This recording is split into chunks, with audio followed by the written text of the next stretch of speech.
They said she was unfit. They said she was too poor, too broken, too alone to raise a child. They took her baby from her arms while she was still in the hospital bed, too weak to stand, too shattered to fight back. And nobody came to help her. Not her family, not the law, not one single person in that cold, gray town. Nobody. Until him. Until a quiet man with dust on his boots and fire in his eyes heard what they did to her, and he didn't ask questions. He didn't call a lawyer. He didn't file paperwork. He just picked up his hat, walked out to his truck, and went looking. If you have ever felt like the world decided your fate without asking you, if you have ever had something precious taken from you by people who thought they had the right, stay with this story, because this one is for you. And if you love stories like this one, slow, emotional, full of real heart, make sure you subscribe before we go any further. We put out new Western romance stories every week, and you do not want to miss a single one. Now let us go back to the beginning. Her name was Nora Calloway. She was 29 years old, and she had the kind of face that had once been soft and hopeful, but had slowly learned to stay still. Learned not to show too much. Learned that when you show people what you love, sometimes they take it. Nora had grown up in the foster system outside of a small Wyoming town called Hollow Creek. She had aged out at 18 with a garbage bag of clothes, $40, and no one to call. She had worked waitressing jobs, cleaning jobs, one winter at a feed store, and she had done it quietly and without complaint because nobody was coming to help, and she had known that since she was 9 years old. She had never asked for much, just a place to belong, just something to call hers. When she was 26, she met a man named Dale Hutchins at a diner where she worked. Dale was charming the way a summer storm was charming, beautiful and exciting right up until it tore your roof off. She had believed him when he said he loved her. She had believed him when he said they would build something together. And when she found out she was pregnant, she had been terrified, yes, but underneath the terror there was something warm and steady, something she had never had before, something that was hers. Dale was gone before the baby was born. He left a note on the kitchen table that said he was not ready and she should figure it out. No return address, no phone number. Just that sentence and the sound of the door closing. Nora had sat at that kitchen table for a long time. Then she had gotten up, washed her face, and started preparing. She named her daughter Lily. Lily came into the world on a Tuesday morning in February, small and red-faced and absolutely perfect, and Nora held her with shaking arms and felt something she had never felt in her entire life. She felt chosen. She felt like Lily had looked up at her with those dark, blurry newborn eyes and decided, out of everyone in the whole world, that Nora was the one. That moment lasted 4 hours, because Dale had not just left. Before he left, Dale had made a phone call. He had contacted his mother, a woman named Patricia Hutchins, who had money and a lawyer and a deep, cold belief that Nora Calloway was nobody. Patricia had filed paperwork while Nora was still pregnant, claiming Nora was unstable, homeless, financially unfit, and emotionally unable to care for a child. Nora had not even known the case existed until a social worker and a county official walked into her hospital room while she was still wearing a hospital gown, still bleeding, still exhausted from 18 hours of labor, and told her there was a court order. They said it was temporary. They said it was just while things were sorted out. They took Lily from her arms. Nora screamed. She actually screamed, which she had not done since she was a little girl, because she had trained herself not to. She screamed, and she reached out and the nurse held her back and the door closed, and Lily was gone. What followed was 3 weeks that Nora could barely account for afterward. She remembered the cold apartment. She remembered eating very little. She remembered calling the courthouse every single day and being put on hold or transferred or told to wait. She had no lawyer. She had no money for a lawyer. She had no family to call. She had a public defender assigned to her case who had 17 other cases and could not remember her name half the time. Patricia Hutchins had already filed for emergency guardianship. The hearing was in 4 weeks. Nora had nothing. She drove to Hollow Creek on a Thursday because she had heard there was a legal aid office there that sometimes helped people in custody situations. The office was closed. There was a note on the door that said they had lost their funding and were no longer operating. She sat in her car in the parking lot and put her forehead on the steering wheel and let herself cry, really cry, for the first time since the hospital. She did not know that a man across the street was watching. Not in a strange way. He was just sitting on the tailgate of his truck outside the feed store waiting for an order to be loaded, and he noticed a woman sitting alone in a car crying in a way that looked like someone who had been strong for a very long time and had finally run out. His name was Cal Merritt. He was 36 years old. He owned a spread of land about 12 miles outside of Hollow Creek called the Merritt Ranch, which his father had left him, which he had spent 10 years building back from near nothing. He was not a man who said much. He was not a man who inserted himself into situations. He had learned early that most problems got worse when you shoved your hands into them uninvited. But something made him cross the street. He knocked lightly on the window of her car. Nora looked up, startled, eyes red, and she rolled the window down about 2 inches. He said, "I am not trying to bother you. I just noticed you looked like you might need some water." He held out a bottle of water. He had bought it from the machine outside the feed store while he was walking over. She stared at it for a second. Then she took it. He said, "You okay?" She said, "No." He nodded like that was a perfectly reasonable answer. He said, "Fair enough." He stood there for a moment, not pushing, not filling the silence with anything. Just there. She did not know why she told him. Maybe because he had not asked her to be okay. Maybe because he had not turned away when she said no. But she told him. Not everything. Just the outline. Baby. Taken. Hearing in 4 weeks. No lawyer. No help. No idea what to do. Cal listened to every word. His face did not change much. But something in his jaw got tight. He said, "Who took her?" She said, "A woman named Patricia Hutchins." Something moved in his eyes. He said, "I know that name." Patricia Hutchins and her money had touched a lot of lives in the county, not always kindly. Cal was quiet for a moment. Then he said, "I know a man. He is not a fancy lawyer, but he knows family court, and he owes me a favor. Can I make a call?" Nora looked at him like she was waiting for the part where this cost her something. She had learned that things always cost something. Cal seemed to understand that look. He said, "No strings, just a phone call." He made the call right there in the parking lot, standing with one boot on the curb, talking quietly into his phone. His name was Ren Daly, and he had once been a serious family law attorney in Cheyenne before he moved back home to Hallow Creek to take care of his elderly mother and took on smaller cases here and there. He was sharp, quiet, and he did not like Patricia Hutchins either. They had crossed paths over a land dispute years ago, and he had not forgotten it. Ren agreed to take Nora's case. Cal did not explain why he helped her.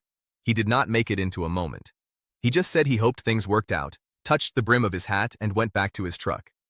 Nora sat in her car for a long time after that. Then she drove to meet Ren Daly. Ren was methodical and calm, and he had the kind of quiet intensity that made Nora feel like maybe, for the first time, someone on her side knew what they were doing. He reviewed what Patricia had filed. He looked at the grounds. He shook his head slowly and said that most of this was built on very little except money and connections, and that money and connections could be challenged. He needed documentation, though. He needed proof of Nora's stability, her housing, her employment, her character. Nora had a studio apartment she could barely pay for. She had a waitress job at a diner 40 minutes away that paid $9 an hour. She had no community ties, no family, no church, no one to vouch for her. She told Ren this. He was quiet for a moment. Then he said, "How do you feel about ranch work?" She said she had done it before. Briefly, but she had done it. He said there was a man who might be able to offer her stable work and housing for the next few weeks, something she could document, something that showed the court she had roots and support. He did not guarantee the man would agree, but he would ask. That man was Cal Merritt. Cal said yes without hesitating, which surprised Ren, who had expected to do more convincing. When Nora drove out to the Merritt Ranch 2 days later, she was not sure what she expected. Something rough and cold maybe, a place that would feel like charity. What she found was a spread of land so wide and quiet, it almost hurt to look at. Golden grass rolling in every direction. A farmhouse with a wide porch and a gray barn, and a garden that was mostly weeds but still had roses blooming along the fence. She sat in her car for a moment just looking at it. Cal met her on the porch. He introduced her to his daughter Maeve, who was 7 years old and had dark eyes and a very serious expression and a stuffed rabbit under one arm. Maeve looked at Nora for a long moment. Then she said, "Are you sad about something?" Nora said, "Yes, but I am working on it." Maeve nodded like that was satisfactory and went back inside. Cal said, "She does that. Reads people. Don't take it wrong." Nora said she did not take it wrong. He showed her the small room off the back of the house. It had a window that looked out at the field and a quilt on the bed that was old but clean. He said she could use the kitchen. Her hours would be early morning and late afternoon helping around the property, and she was welcome to anything she needed to document for the court. She said, "Why are you doing this?" He looked out at the field for a moment. Then he said, "My wife passed 4 years ago. I know what it is to have something taken from you that should not have been." He did not look at her when he said it. He just looked at the field. She did not say anything, but she understood. The days at the ranch settled into a rhythm. Nora worked hard. She always had. She was up before dawn, she helped with the animals, she fixed fences, she did not complain, and she did not ask for more than she needed. Cal watched her work without saying much. He was not cold, but he was not warm either. He was just steady, the way a fence post was steady, the way ground was steady. Maeve, however, was not steady. Maeve was everywhere. She followed Nora around with her rabbit and asked questions and showed her rocks she had found and told her about her teacher at school and her friend Clara and the time she saw a coyote near the creek. One afternoon, Maeve asked if Nora had a baby. Nora went still. Maeve said, "I heard Daddy talking to Ren on the phone. He said you had a little girl." Nora crouched down so she was eye level with Maeve and she said yes. She said her daughter's name was Lily and she had dark hair and she was very small and Nora missed her every single minute. Maeve's face went very serious. She said, "Who has her?" Nora said a woman who should not. Maeve was quiet for a moment. Then she took her stuffed rabbit and held it out to Nora. She said, "You can borrow him while you wait. He helps." Nora held that rabbit with both hands and she could not speak for a moment. She said, "Thank you, Maeve." That was the night Cal found Nora sitting on the porch steps long after dark, rabbit in her lap, looking at nothing. He sat down beside her, not too close, just nearby. He did not ask what was wrong. He already knew. After a while, he said, "Ren called." The hearing got moved up. It is in 11 days. Nora closed her eyes. He said, "He thinks we have enough.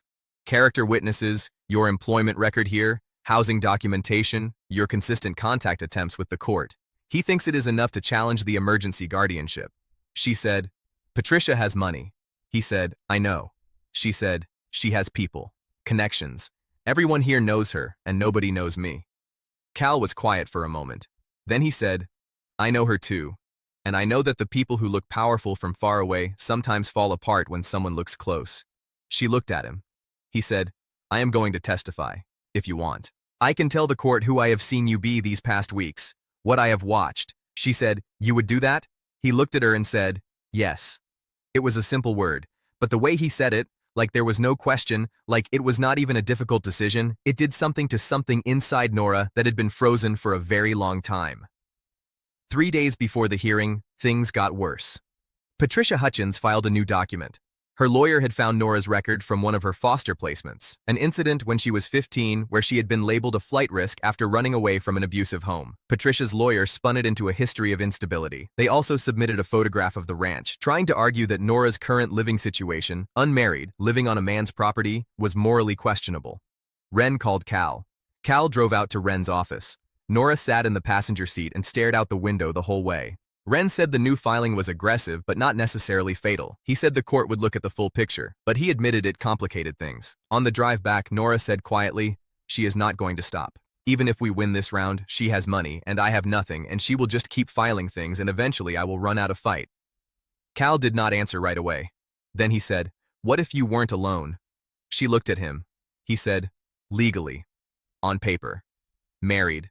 It would address the housing concern, and it would give the court a picture of stability that is harder to argue against. And it would give Ren grounds to challenge the moral fitness argument entirely." Nora stared at him. He said, "I am not asking for anything you don't want to give. It would just be what it needs to be." For Lily, she said, "Cal." He said, "I know it is a strange thing to ask." She said, "You have a daughter. This would affect Maeve." He said, "I talked to Maeve this morning." Nora blinked. She said, "You talked to a 7-year-old about this?" He said, "She is sharp." She looked at me and said, "Is it so Nora can get her baby back?" And I said, "Yes." And she said, "Okay, but the baby has to share my rabbit until she is big enough to hold it herself."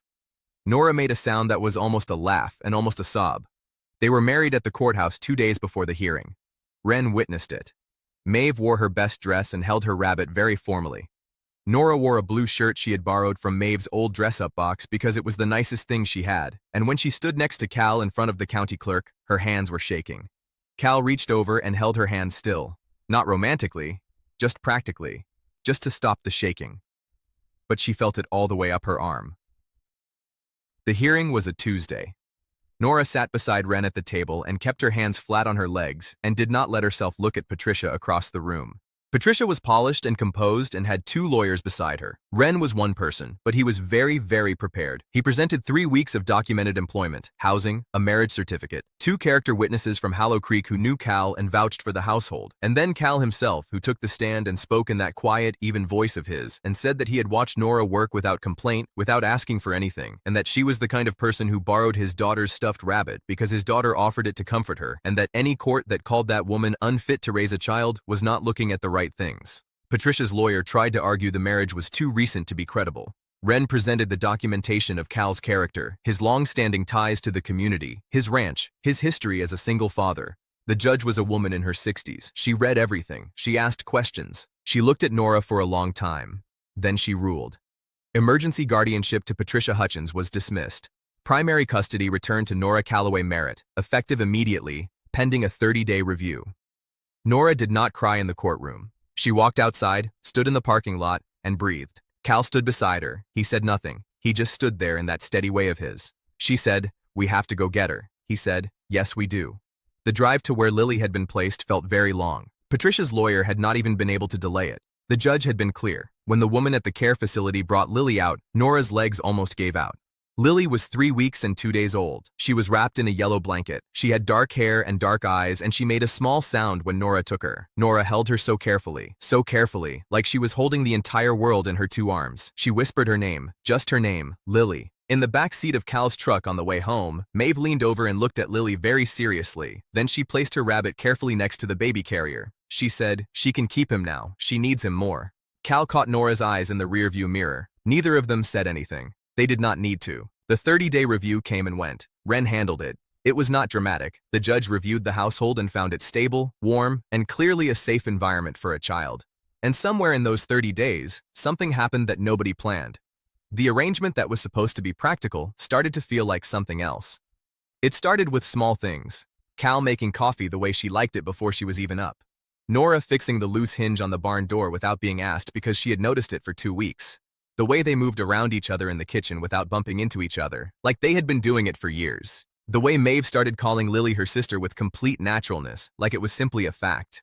One evening, Nora was sitting in the rocking chair on the porch feeding Lily, and Cal came and sat in the other chair, and they watched the sun go down over the field, and it was so quiet and so warm that Nora thought she might break from it. She said, "Cal." He said, "Yeah." She said, "This isn't what you signed up for." He said, "What do you mean?" She said, "A real family, a baby in the house. This was supposed to be practical." He was quiet for a moment. Then he said, "I know." She said, "You can tell me when it gets to be too much." He looked at her. He said, "It is not too much, Nora." She looked down at Lily. He said, "I have been trying to figure out how to say something, and I am not good at saying things, so I am just going to say it plainly. This does not feel like an arrangement to me. It has not for a while. And I know you have had people walk away from you your whole life, and I am not asking you to believe me right now.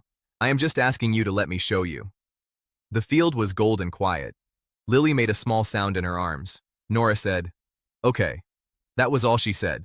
But she meant it the way you mean things when you have been careful with words your whole life, and you finally mean one. 3 months later, on a Saturday morning, Maeve came into the kitchen and found Nora making biscuits and Cal sitting at the table reading something and Lily asleep in the little seat on the counter, and Maeve looked at all of them and said, "This is what a family looks like, isn't it?" Cal looked at Nora. Nora looked at Cal. Cal said, "Yes, Maeve, that is exactly what it is." And for the first time in her entire life, Nora Calloway did not feel like something that had been left behind. She felt like someone who had been found, and she felt like she was exactly where she was supposed to be. If this story moved something in you, if it reminded you that things can be taken and still returned, that love can grow in places you never expected to plant it, I want to hear from you. Leave a comment below and tell me what part stayed with you. Tell me where in the world you are watching from tonight. I read every single one. And if you are new here, please subscribe. Every week we tell stories like this one. Stories about ordinary people finding extraordinary belonging. Stories that remind you that home is not always where you were born. Sometimes it is who comes looking for you. We will see you in the next story.